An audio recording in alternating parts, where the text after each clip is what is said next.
Imagine being a lost soul after death, wandering the earth aimlessly.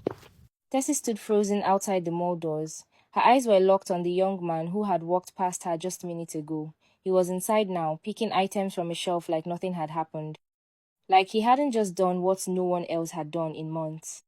Moved to avoid her. Maybe it was a mistake. Maybe she imagined it. But what if it wasn't? She had been invisible for so long that the idea of being seen felt unreal. Still, her legs moved. Slowly, nervously, she stepped inside the mall. The cold air made her shiver, not because she felt it, but because this moment felt too big to face. She spotted him again near a fridge section, studying a bottle of juice. She hesitated. What if she was wrong? She took a slow breath, the way she used to when she was alive, and walked past him. He didn't react. She circled back, walked past him again. Still, he didn't react. She walked past him the third time, brushing closer. This time, he looked up. Tessie froze. His eyes met hers, just for a second. Then he looked away and reached for another item. Her heart, if it still existed, was racing. She walked past again, this time slower. Can I help you? He asked. Tessie almost collapsed on the spot.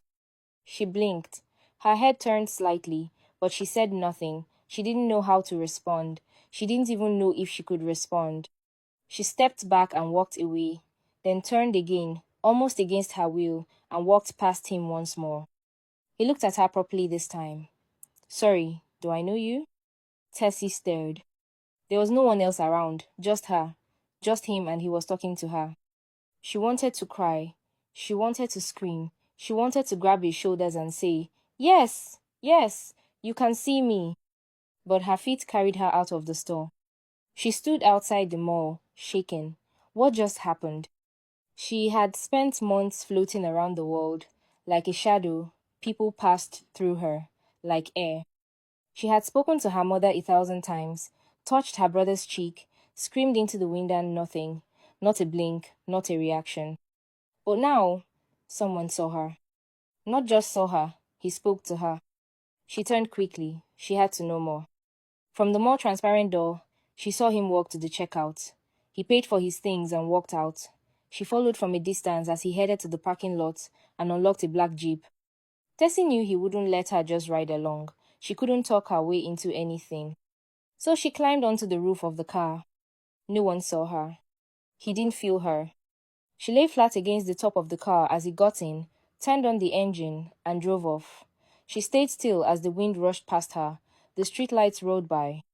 And for the first time since her death, she felt like she was going somewhere and not just wandering. Before he pulled into his compound, Tessie climbed down. She stayed close to the short fence, watching as he stepped out of the car with his bag. He stretched a little, looked around like he had forgotten something, then went inside. She stared at the door after it closed. Who is he? She wondered. Why can he see me? And more importantly, what now? She stood there for a long time, trying to gather the courage to go closer. Her fingers trembled, not from cold, from fear, excitement, confusion. She had no idea what tomorrow would bring. But she knew one thing now. She wasn't alone anymore. Tessie didn't know how long she had been following him now. Days, maybe a week. She never came too close. She simply watched from afar. She learnt his name from when a neighbor called out his name one morning. Felix, a lawyer. Every weekday, he left home dressed in a shirt and tie, briefcase in hand, and returned before sunset, sometimes tired, sometimes talking on the phone. A normal man living a normal life, except for one impossible thing. He could see her. He hadn't said anything since that day in the mall. He hadn't looked at her again. But Tessie had seen him pause sometimes, like he felt her, like he knew she was still nearby. She didn't know what she wanted from him. She just knew she couldn't walk away. So, she stayed. She'd sit on the pavement opposite his compound, quiet, invisible to everyone else, just watching. Then one evening, the sun had dipped low, casting long shadows. Felix's car pulled into the street, dust trailing behind. Tessie sat on the edge of the pavement, arms on her knees, head low. The car slowed, stopped, and the engine died. She looked up. Felix stepped out, shut the door, and looked directly at her. Then he started walking toward her. Tessie stood quickly, nerves shooting through her body. She felt fear, excitement, and something close to joy. He was coming. He had noticed her. Again. He stopped a few steps away. Why are you following me? He asked, voice calm but not kind. His eyes held no fear but curiosity. Tessie opened her mouth, but no words came. It had been so long since anyone had spoken to her. She didn't even know if she could be heard again. I'm not trying to scare you, she said finally. I needed to be sure. Sure of what? That you can see me. Felix frowned. I'm dead, she said quietly. I died months ago. You're the only one who's seen me since then. His face didn't change. No shock. Just a long, slow breath. It wasn't new to him. Felix had seen ghosts before. 10 years ago, when he was just 15, a car accident had taken both his parents. He was the only survivor, dragged out of the wreckage, heavily wounded. But the real damage didn't show until weeks later. He started seeing them, people who were no longer alive, not just glimpses or shadows, full faces, full body in their normal appearance when they were alive.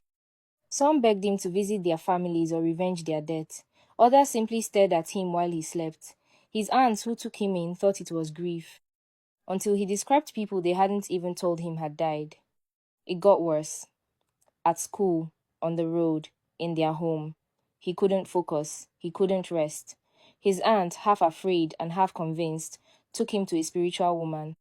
The woman spoke little, but did a lot. She conducted bathing rituals. Dark oil rubbed into his eyes. For days, he couldn't see anything at all, and after 2 months, he stopped seeing dead people. For 10 full years, he lived without seeing the dead. Until Tessie. Felix stepped back from her like the past had just caught up with him. She was the first ghost he had seen in a decade, and he wanted no part of it. I can't help you, he said, not angrily, but with a kind of finality. He turned around, walked back to his car, and drove slowly into the compound.